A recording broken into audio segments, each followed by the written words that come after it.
ini kita mau mulai ibadah kita. Untuk jemaat yang berada di rumah, kita mau siapkan hati, kita menghadap Tuhan. Mari kita bersyukur pada Tuhan. Aku hendak bersyukur kepadamu ya Bapa. Haleluya.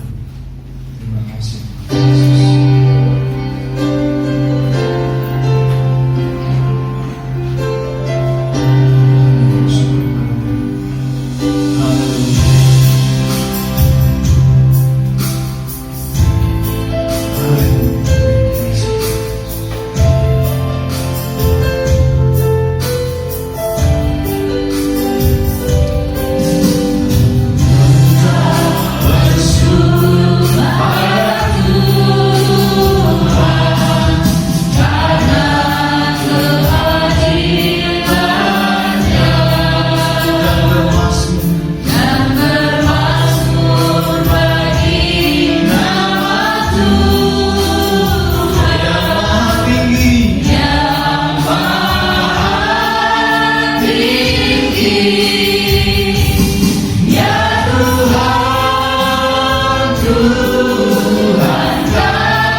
nama Tuhan Yesus Kristus kami mulai ibadah kami ini. Haleluya, haleluya, amin, haleluya.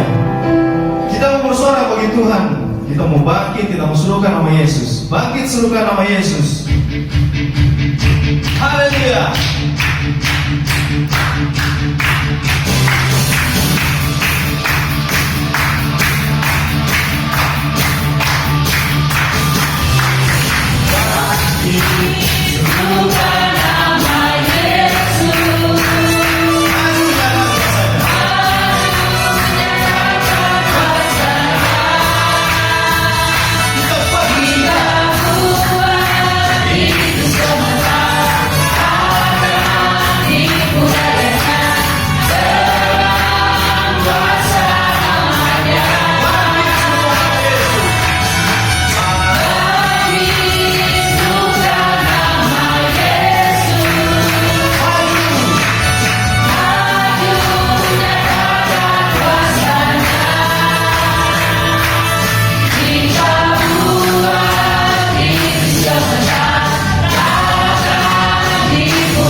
Silakan duduk Bapak Ibu dan Saudara.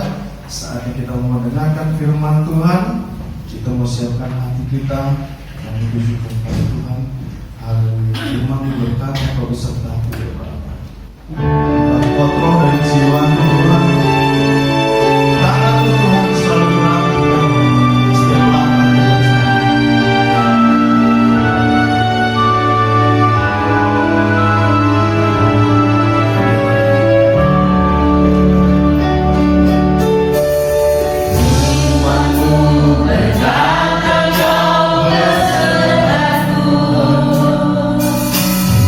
Maka kuat roh dan jiwa.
kehidupan kami. Kalau kami pada hari ini Tuhan, kami boleh memuji Engkau, kami menyembah Engkau, suatu anugerah yang Kau berikan buat kami.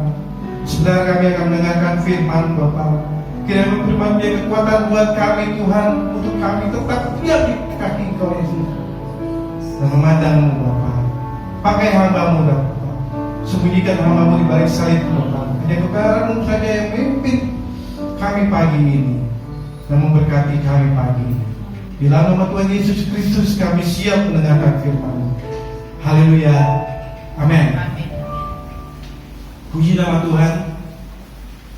Kalau hari ini masih ibadah di rumah, sebagian dari kita jemaat, tema khotbah hari ini yaitu hal mengikut Tuhan. Kita buka dalam Matius 8 ayat yang 19 sampai 22. Demikian firman Tuhan. Lalu datanglah seorang ahli Taurat dan berkata kepadanya, Guru, aku akan mengikut engkau kemana engkau saja engkau pergi. Yesus berkata kepadanya, serigala mempunyai liang dan burung mempunyai sarang, tapi anak manusia tidak mempunyai tempat untuk meletakkan kepalanya. Seorang lain, yaitu salah seorang muridnya, berkata kepadanya, Tuhan, izinkanlah aku pergi dahulu menguburkan ayahku.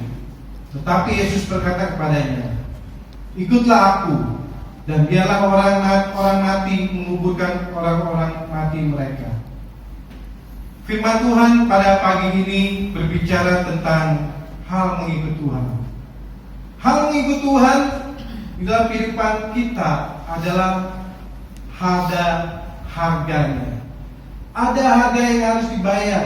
Ada konsekuensi dari sesuatu yang kita ambil, suatu keputusan yang kita ambil. Karena dengan mengikut Yesus adalah merupakan rahasia. Tuhan akan memberikan rahasia tentang kerajaan Allah, yaitu hidup yang kekal. Mengikut Yesus dalam kehidupan kita adalah hal yang penting. Yesus yang pertanyaan, siapa yang menjadi pengikut Yesus? Di sini kita belajar, Matius 8 ayat 19 mengatakan, Guru, aku akan mengikut engkau kemana saja engkau pergi. Yesus diminta oleh seorang ahli Taurat, di sini seorang Farisi, saudara. Kita tahu bahwa seorang ahli Taurat mengikut Yesus,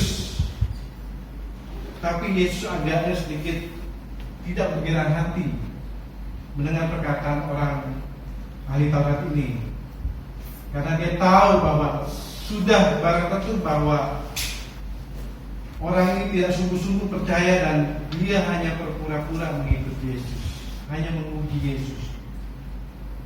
Banyak orang Kristen dalam kehidupan hari-hari ini tidak menjadi pengikut Yesus.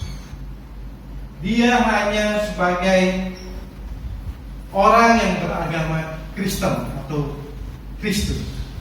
Belum tentu pengikut Yesus itu sama dengan orang yang beragama Kristen. Seorang yang lahir dari seorang ibu yang keluarganya Kristen dan keturunan Kristen, itu belum tentu dikatakan pengikut Kristus. Nah, pengikut Kristus itu adalah orang yang sungguh-sungguh. Tapi kalau orang yang sebagai agama Kristen, dia bergereja, tapi dia tidak melakukan apa yang Tuhan mau. Dia bergereja, tapi judi jalan terus. Dia bergereja, tapi hidupnya tidak jujur, sering bohong, dan melakukan korupsi dalam pekerjaannya, dan merasa tidak bersalah juga. Sering ke gereja, melakukan hal-hal yang buruk, kebiasaan mungkin anak remaja, pemuda, dan orang tua mungkin mabuk-mabuk, melakukan hal yang tidak dilakukan oleh Tuhan. dan datang ke gereja dengan motivasi yang salah, tidak murni, mengharapkan suatu keuntungan, mengharapkan sesuatu yang apa yang didapat dari gereja. Kalau orang zaman dulu lihat tanda-tanda mukjizat apa yang kudapat dari gereja. Akhirnya dikatakan bahwa ini adalah bukan pengikut Kristus, tapi dia beragama Kristen karena dia telah mendengar firman Tuhan, tapi tidak dapat melakukannya. Yesus menilai orang tersebut adalah orang yang tidak sungguh-sungguh, yang dikatakan di ayat Matius 8 ayat 19, seorang ahli Taurat berkata kepadanya, "Guru, aku akan mengikut engkau kemana saja engkau pergi." Tuhan katakan, engkau harus sungguh-sungguh mengatakan bahwa kau mengikut Yesus. Yohanes 2 ayat 23 sampai 25. Demikian firman Tuhan. Dan sementara ia di Yerusalem selama hari raya Paskah, banyak orang yang percaya dalam namanya karena mereka telah melihat tanda-tanda yang diadakannya. Tapi Yesus sendiri tidak mempercayakan dirinya kepada mereka karena Ia mengenal mereka semua. Dan karena tidak seorang pun memberi kesaksian kepadanya tentang manusia, sebab Ia tahu apa yang ada di dalam hati manusia. Tuhan Yesus pada saat Yesus melakukan mukjizat-mukjizatnya, banyak orang melihat dan kagum-kagum dengan tanda-tanda yang diadakannya. Yesus sendiri tidak mempercayakan di sini. Orang-orang yang kagum kepadanya, orang-orang yang mengatakan, "Tuhan, aku mau mengikut engkau. Tuhan, aku mau mengiringi engkau." Yesus di sini dikatakan, Yesus sendiri tidak mempercayakan dirinya kepada mereka karena Ia mengenal mereka semua. Hal-hal tersebut tidak dapat dikatakan sebagai pengikut Kristus. Untuk dapat menjadi pengikut Kristus, kita harus mengalami pertobatan. Kalau minggu lalu katakan bahwa mengikut Yesus harus mengalami perjumpaan dengan Tuhan. Bagaimana caranya kita menjadi seorang pengikut Yesus yang Tuhan mau? Yang pertama itu Tuhan katakan bahwa kamu harus dilahirkan dari air dan roh. Kita buka di dalam Yohanes 3 ayat yang ke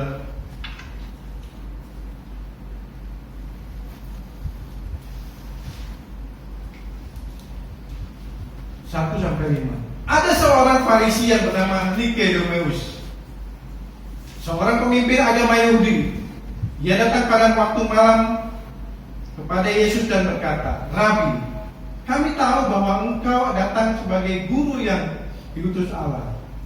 Sebab tidak ada seorang pun yang dapat mengadakan tanda-tanda yang engkau adakan itu jika Allah tidak menyertainya." Yesus menjawab katanya, "Aku berkata kepadamu, sesungguhnya jika seorang tidak dilahirkan kembali, dan ia tidak dapat melihat kerajaan Allah." Kata Nikodemus kepadanya, "Bagaimana mungkin seorang dilahirkan kembali kalau ia sudah tua? Dapatkah ia masuk kembali ke dalam rahim ibunya dan dilahirkan lagi?" Jawab Yesus, "Aku berkata kepadamu, sesungguhnya jika seorang tidak dilahirkan dari air dan roh, ia tidak dapat masuk ke dalam kerajaan Allah." Ini berbicara seorang Farisi kepada Nikodemus. Nikodemus dikatakan seorang pemimpin Yahudi. Dikatakan bahwa Yesus punya perkiraan bahwa aku mengikut engkau itu hanya lip service, hanya di mulut, tidak di hati. Dikatakan kamu harus lahir kembali supaya kamu dapat melihat kerajaan Allah. Lahirkan kembali kenapa bunyinya? Lahirkan kembali yaitu berbicara tentang pertobatan. Orang yang mau menerima Yesus, orang yang mau merespon ke panggilan Tuhan, dilahirkan. Yang kedua, dilahirkan dari air dan roh. Jika tidak dapat tidak dapat masuk ke dalam kerajaan Allah, yaitu adanya spirit, adanya roh yang menguasai kehidupannya, hidup dalam roh. Jadi orang yang mau ngikut Yesus di sini dikatakan dia harus melalui proses, yaitu kelahiran kembali, mengalami suatu pertobatan, baik yang Kristen maupun yang bukan Kristen, harus melewati suatu pertobatan yang dikatakan mengalami perjumpaan dengan Tuhan. Mengikut Yesus bukanlah suatu pilihan kita, tapi adanya panggilan dengan suara nyaring dari Allah. Allah memanggil kita. Kawan, datang. Dan untuk menjadi pengikut Kristus, kita harus bisa merespon panggilan Tuhan. Sehingga pada saat kita merespon panggilan Tuhan, ada suatu keputusan kita mengikut Yesus. Itu adalah suatu pilihan kita dari panggilan Tuhan. Karena Yohanes 15 ayat 16 demikian firman Tuhan. Bukan kamu yang memilih aku, tetapi akulah yang memilih kamu. Dan aku telah menetapkan kamu supaya kamu pergi dan menghasilkan buah, dan buahmu itu tetap. 1 Petrus yang ke-1 ayat 2 mengatakan, orang-orang yang dipilih sesuai dengan rencana Allah Bapa kita, dan yang dikuduskan oleh Roh, supaya taat kepada Yesus Kristus dan menerima percikan darahnya, kiranya kasih karunia dan damai sejahtera makin melimpah atas kamu. Untuk menjadi pengikut Kristus, kita harus memenuhi panggilan Allah. Dengan merespon panggilannya, untuk melakukan pertobatan yang sejati, dan mengalami pengalaman-pengalaman bersama Tuhan, yaitu berjumpa dengan Roh-Nya, kuasa Allah bekerja dalam kehidupan kita, sehingga kita dapat mengikut Yesus karena adanya panggilan yang terjadi dalam kehidupan kita. Selanjutnya kita perkataan Yesus kepada orang Farisi yang mengikut Yesus.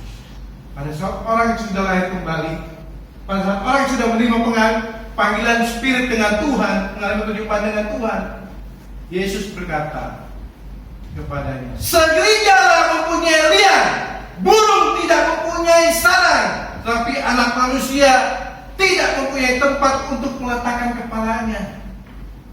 Artinya bahwa Yesus adalah seorang pembala, tidak mempunyai rumah, tidak mempunyai kediaman. Kadang-kadang mungkin tidak diberi izin untuk menginap di tempat-tempat yang lain, membara, saudara. Tidak ada jaminan di dalam Yesus untuk kita hidup di dalam dunia ini dengan keuntungan, mungkin dengan berkat-berkat. Kalau Anda mengikut Yesus karena berkat Tuhan, itu salah. Tuhan tidak menjanjikan hal yang demikian. Tetapi ia ditolak dan dihukum dan menderita dan mati, saudara. Perkataan Yesus juga kepada murid-muridnya di dalam Matius 16 ayat 24. Lalu Yesus berkata kepada murid-muridnya, setiap orang yang mengikut aku, ia harus menyangkal dirinya, memikul salibnya, dan mengikut aku. Suatu pernyataan yang lebih keras dibanding dengan pernyataan Yesus pada orang Farisi tadi. Selanjutnya, bukan demikian juga perkataan Yesus untuk pengikut orang-orang yang kaya. Matius 19 ayat 21. Kata Yesus kepada, jika engkau hendak sempurna, pergilah, jualah harga milikmu, dan berikanlah kepada orang-orang miskin, maka engkau akan beroleh harta di surga. Kemudian datanglah kemari, ikutlah aku. Dan pengertian bahwa orang muda yang kaya ini, dia punya moral yang baik. Dikatakan engkau mengasihi orang tua, saya sangat mengasihi orang tua saya. Tapi ada sesuatu yang Tuhan minta, jualah hartamu, ikutlah aku. Menangis dan sedihlah orang kaya itu karena hartanya begitu banyak. Mengikut Yesus, Tuhan tidak menurunkan standar, tidak menurunkan standarnya untuk masuk dalam kerajaan Allah. Tuhan tidak kompromi, sehingga pada saat seorang yang mengalami perjumpaan dengan Tuhan, dia tahu ada konsekuensi. Dia bisa mungkin menderita Orang yang mengenal Tuhan, dia boleh bertobatan, dia mengalami mungkin sama keluarganya ditendang, dibuang, dimusuhi. Ada yang kemarin kejadian juga luar biasa, sampai keluarganya tidak bisa menerima dia. Itu konsekuensi yang harus diterima. Kalau kita benar-benar sudah mengalami perjumpaan dengan Tuhan, tidak tergoyahkan, saudara. Walaupun diusir, pergi kamu, dia tetap, saya tetap percaya Yesus. Pekerjaan dihancurkan, tidak dikasih pekerjaan, tetap dia stand, berdiri, kalau dia sebagai pengikut Kristus. Ini adalah hal-hal yang terjadi dalam kehidupan kita. Pada saat kita standing bahwa kita mau benar di hadapan Tuhan, mungkin di pekerjaan teman-teman kita menghalalkan segala cara untuk melakukan itu, kita bilang standing, saya nggak mau. Kita mungkin dimusuhi di tempat kerjaan kita karena bilang sok suci kamu, sok suci kamu. Mungkin kita nggak disukai. Itu adalah bagian pikul salib, mengikut Tuhan. Orang yang baru mengalami perjumpaan dengan Tuhan, mengalami pertobatan, mungkin dulu bergaul dengan teman-teman yang suka hal-hal yang aneh-aneh. Mungkin suka ke diskotik, ke hal-hal, ke pub-pub, ke kafe-kafe. Pada saat dia mengalami perjumpaan dengan Tuhan, dia menerima Yesus, dia bilang, aku tidak bisa lagi. Walaupun aku berdiam di sini, hatiku tidak bisa di sini. Itu tanda orang yang Yesus. Kesukaannya bukan hal-hal yang diambil lagi, hal-hal yang menghalangi untuk mengikut Yesus. Matius 8 ayat 21, seorang lain, yaitu salah seorang muridnya, berkata kepadanya, Tuhan, izinkanlah aku pergi dahulu mengubur ayahku. Tapi Yesus berkata kepadanya, ikutlah aku, biarlah orang mati menguburkan orang mati mereka.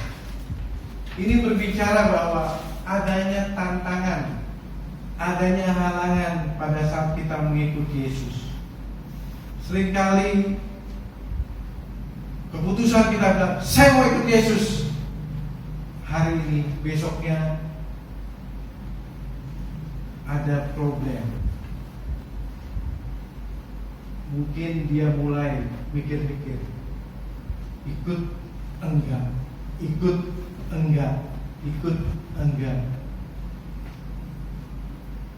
Yang paling ekstrim kejadian-kejadian saya lihat bahwa orang yang pertama kali mengenal Tuhan itu mengalami pergumulan yang luar biasa. Dia antara keluarga, dia antara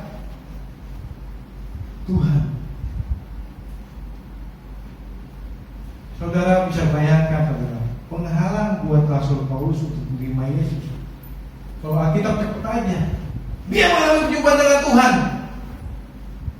Saudara bayangin, misi Pak Saulus pada saat itu, dia menghancurkan gereja orang-orang Kristen, dia bunuh-bunuh semua.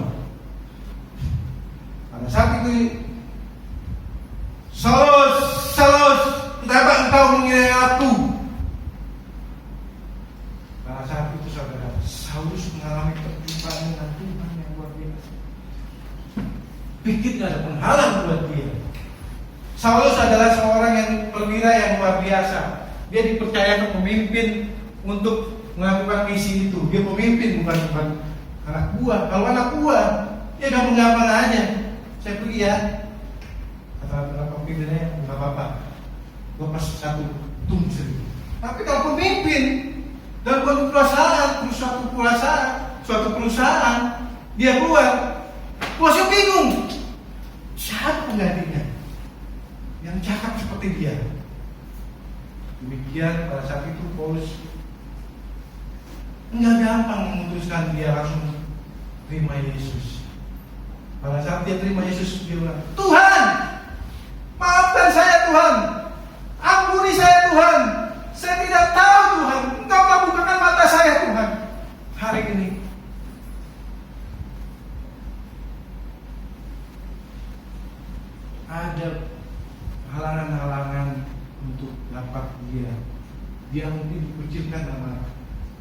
teman-temannya. Dia dihancurkan. Ya kalian target DPO bukan DPO untuk dibunuh. Akhirnya dia menjadi target DPO untuk dibunuh. Betapa luar biasanya Paulus dia melewati hari-hari itu supaya dia menang dari tantangan. Seseorang yang hidup Yesus, dia harus bersikap radikal, saudara. Tidak kompromi dengan dosa. Seorang yang hidup Yesus tidak boleh mundur dari keputusannya, walaupun situasi yang tidak memungkinkan sekalipun.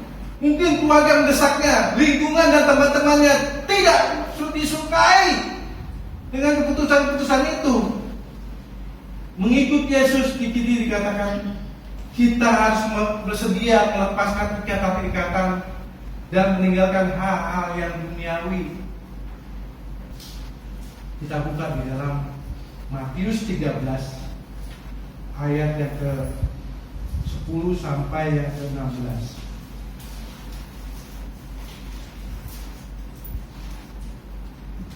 Dan singkat aja. Maka datanglah murid-murid dan bertanya kepadanya, "Mengapa engkau berkata-kata kepada mereka dalam perumpamaan?" Jawab Yesus, "Kepadamu diberi karunia untuk mengetahui rahasia kerajaan surga, tapi kepada mereka tidak.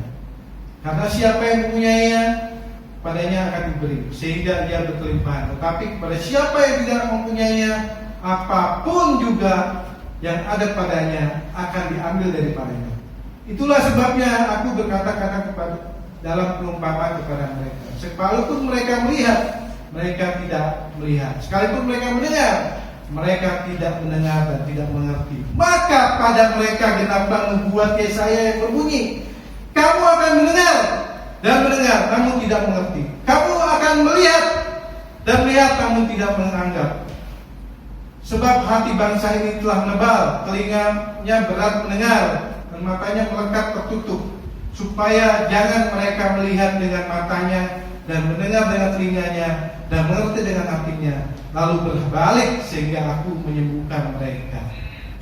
Di sini dikatakan bahwa pada saat kita mengalami tantangan, Tuhan berikan suatu rahasia seorang murid, yaitu Tuhan akan membukakan, menguatkan, memberikan stamina yang kuat dalam menghadapi tantangan, dan otot rohani kita akan diperkuat hari demi hari untuk menghadapi tantangan itu. Karena kamu diberi karunia untuk mengetahui rahasia kerajaan Allah, tetapi mereka tidak. Dan artinya saudara, pada saat kita mengenal Tuhan, pada saat kita tahu siapa Yesus sesungguhnya, mata rohani kita dibukakan. Ada pengharapan, ada nubuatan, ada sesuatu yang menguatkan kita, dan janji Tuhan hidup dan kekal. Tuhan mau memberikan hal-hal yang berharga buat kehidupan kita. Sehingga Matius 7 ayat 6 mengatakan, jangan kamu memberikan barang yang kudus kepada anjing, janganlah kamu melemparkan mutiara kepada babi, supaya jangan diinjak-injak kepada dengan kakinya, lalu ia berbalik mengoyakkan kamu. Tuhan memberikan barang yang berharga buat orang yang mau menerima, merespon kepada Dia, panggilan Dia. Tuhan mau kita mengerti rencana Tuhan untuk kehidupan kita. Tuhan mau kita menjadi pengikut Kristus, seperti perkataan Tuhan, mengalami pertobatan dan perjumpaan dengan Tuhan setiap hari, sehingga kita dapat sungguh-sungguh mengasihi Tuhan dan berespon dengan baik dan peka akan kehendak Tuhan. Kita dapat berkata, aku Tuhan, aku mengasihi Engkau selamanya. Amin. Dan nyanyikan lagi, ku mau ikut cinta Yesus selamanya.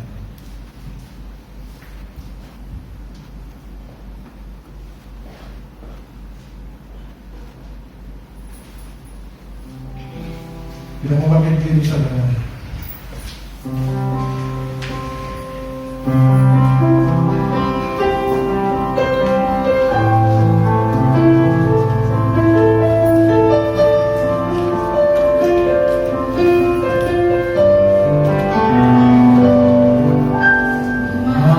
Cinta Yesus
Kami bersyukur atas apa yang Tuhan telah berikan kepada kami. Biarlah sungguh kami boleh mengikuti Engkau dengan motivasi yang benar, motivasi yang murni, untuk kami boleh menjadi pengikut-pengikut Tuhan yang berkenan di hadapan Tuhan. Berkati seluruh jemaat Tuhan, baik yang ada di tempat ini maupun mereka yang ibadah di rumah. Tuhan menyertai dan memberkati mereka sekalian. Sekiranya mereka ada yang sakit, Tuhan akan menjamah dan Tuhan akan menolong. Kami berdoa untuk Bapak Sian yang sudah pulang dari rumah sakit, Tuhan juga akan memberikan kesehatan yang semakin disempurnakan. Bagi yang berkekurangan, Tuhan mencukupi. Bagi yang lemah, Tuhan menguatkan. Setiap mata pencarian umat Tuhan diberkati Tuhan, agar mereka boleh menjadi berkat bagi banyak orang. Berkati pemerintahan kami dengan keamanan dan ketentraman melalui hikmat dari Tuhan. Untuk Bapak Presiden kami, Bapak Insinyur Joko Widodo, Tuhan berikan hikmat untuk mengatur negeri ini sehingga keamanan dan ketentraman nyata.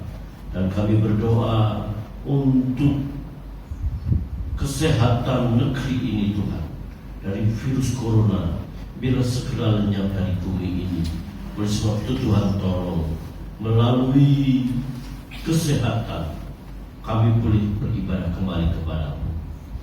Sebelum kami mau pulang, jemaat akan memberikan persembahan bagimu. Berkati persembahan umatmu agar berarti buat pelayanan di tempat ini khususnya, dan nama Tuhan dipermuliakan. Pimpin kami pulang sampai ke rumah dengan selamat, dengan penuh sukacita dan membawa berkat Tuhan. Saudara, arahkan mata hatimu dan pulanglah dengan berkat Tuhan, yaitu berkat damai dan sejahtera dari Allah Bapa, kasih setia dari Yesus Kristus Tuhan, dan persekutuan Roh Kudus menyertai saudara sekalian saat ini sampai Maranatha, Yesus datang menuntut kita. Dalam nama Tuhan Yesus Kristus kami berdoa. Amin.